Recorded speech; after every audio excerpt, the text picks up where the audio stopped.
Caller, you're live on the air. What's your name, comment, and/or question? Hey, how's it going? My name is Daniel from Hawaii. Daniel from Hawaii. What's going on, man? Aloha, aloha. Thank you, thank you. Man, y'all talk about so many different things. It's kind of hard to Yep. focus.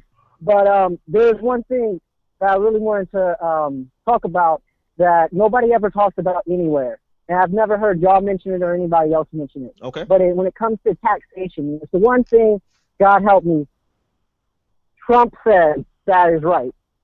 Well, let's see what this is. Right. Go for it.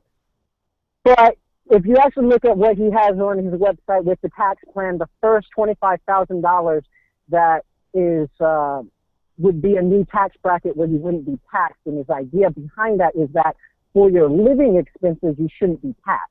And I do agree with that, for just, basic necessities. Like, take, for instance, me out in Hawaii, the price of living out here is ridiculous. I got an apartment for one-bedroom apartment for $800, and it is a steal. Most one-bedroom apartments are $1,200. Wow. After taxation, and I get about $1,400 every 2 weeks after taxation. That only translates into about $900. Wow.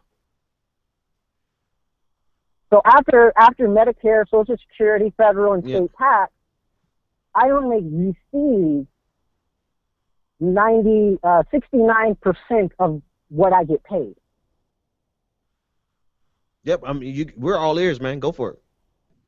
So, this is the one issue where it would relieve so many people if you had the first tax bracket be a non-tax bracket to get so many people out of poverty and out of debt if you simply didn't have to pay taxes for your basic necessities.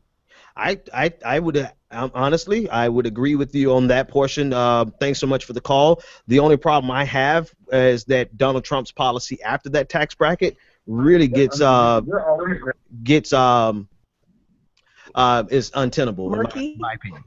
Yeah, yeah, but I think that's a smart policy. I mean, it's living expenses, and well, anyway, that's a whole. If we go into that, if we talk about not just cost of living, but the fact that we actually are allowing the cost of living to increase endlessly, right? We just allow it to expand without growing the income, right? There's just no parity between it. It's like it's automatically a formula for people to be in poverty. It's already baked into the system. But once you start talking about that conversation, then, oh God, you're a communist. Well, when wages don't increase and our cost of living increases, we need to try something different than what we're currently doing. So we'll talk about that another time. But that first $25,000 in your cost of living, I would agree, but I'm sure that extends a little bit higher. The effects of that imagine the effects. One last thought that just crossed my mind. Imagine the effects of that on property taxes. That would have a lot of ramifications that you have to really think through, particularly for school funding and property taxes. So I don't know. I have to look at his whole policy, but I'm pretty sure something is really batshit crazy after a certain income bracket. 919, you're live on the air. What's your name? Comment.